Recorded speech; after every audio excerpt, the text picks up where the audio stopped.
What's up, everybody? We are back. John Delarose here, delarose.com. That's DELARROZ.com.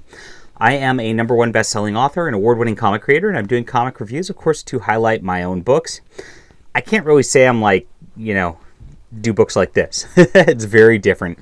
Nothing is like this, honestly. It's such a wonderful stuff. But honestly, if you like comics, I would hope you'd check out my stuff. Those links are in the description below. Thank you so much for supporting the channel and everything we do here. Of course, my book sales help me to buy books so I can keep reviewing them. All right, Uncle Scrooge, The Golden Nugget Boat by Carl Barks. This is the newest book by Fantagraphics. Got this whole beautiful Carl Barks collection coming out. I think it's like volume 26 or 27. I've read about half of them. I've done pretty well keeping up with these, which is good. It is volume 26. There it is. And like usual, this is a bunch of cool stories of Uncle Scrooge. These are all from 1960. The Golden Nugget Boat, they have a contest. They end up having to find some golden nuggets, and you just see the expressive detail that Carl Barks puts into the art. Look at I love the silhouette panels. Those are always fun to look at. He's got his Golden Nugget Boat. And they end up having to chip that off to pay their passage over the course of things. They eventually find this giant golden nugget and turn it into a real boat, and it's a cute adventure. I've noticed that as the volumes have progressed, the duck adventures have gotten more and more wacky and less realistic, which is okay. It's pretty fun. So just out there, so imaginative. Who would have thought about this? As they go up to Alaska and do that. There's a few one-pagers in here, little shorts, which are fun. And then moving on to the next book, as they're looking for this one, they're discovering the Fountain of Youth, and of course it just gets demoed and drained by a contractor at the end of it. But they do find some old school Spaniards who've gotten their youth forever. Good stuff. Clothes make the duck. This is probably my favorite story in here. Uncle Scrooge attempts to hide from Daisy's party by getting asked to go to it, and his clothes keep getting more and more tattered over the course of it. And they're going to have a special guest, and he thinks it's him the whole time. But their special guest is honestly they have a homeless person who looks haggard. Picked to go and be the guest of the party, and they pick Uncle Scrooge because his clothes get so tattered over the course of the adventure. Is the funny part about that. Enjoyable. I think that's my favorite of the volume. Very different story. Then we get into some Beagle Boys action as there's a shrink ray, and they're trying to steal his money bin. They get shrunk down to the size of ants and have to deal Ant-Man the duck. Duck ant? Ant duck?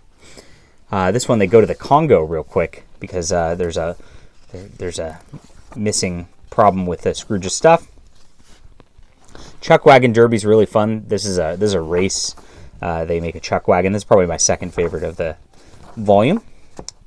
And they hijinks ensue in this race as they try to sabotage each other. The Mythic Mystery. This one, it's very odd. They end up Thor ends up being these space aliens. This is the wackiest one out of all of them. And all of the mythology, they have Vulcan in there and everything. And it's going to destroy Earth if they don't stop turning iron into gold. Very interesting stuff. More Beagle Boys, the Midas Touch. Now this is one of the ones where they have this witch duck. And she ends up being used a lot in Don Rosa's run of the Duck books. So she's this is the one where she really goes after his lucky dime for the first time, and she becomes obsessed with getting his lucky dime later on. So this is a monumental story for Scrooge McDuck that ends up being used quite a bit in the future. It ends up being used in DuckTales also. And it is a long story. I think it's 18 pages. The Moneybag Goat. This was a weird one. Not my favorite one here. And then it gets into some Gyro Gearloose stuff. This one actually has Scrooge along with him. Gyro Gearloose is an inventor, and so he invents very strange things, and then those gadgets usually get him out of trouble or into hijinks and then out of trouble. This one, he's got a wood magnet, which he uses for baseball to manipulate a baseball game. Ends up causing some problems. I don't like the Gyro Gearloose stuff as much. I gotta admit, they're mean, there's nothing wrong with them, but I just don't like the characters much.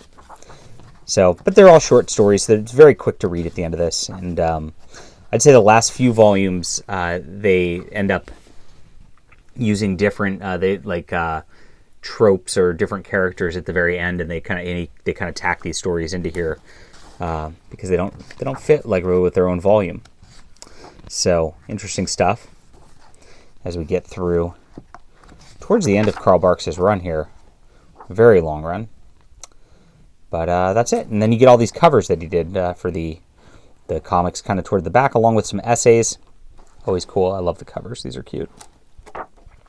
I skip most of the essays. I read some of them if I have a particular interest in a story, but honestly, I don't care that much. And I read this one, The Best of the Dimes, because this actually told the story of the dime and the lucky dime and how that came in there. You get the biography and then where the stories have first appeared. Good stuff.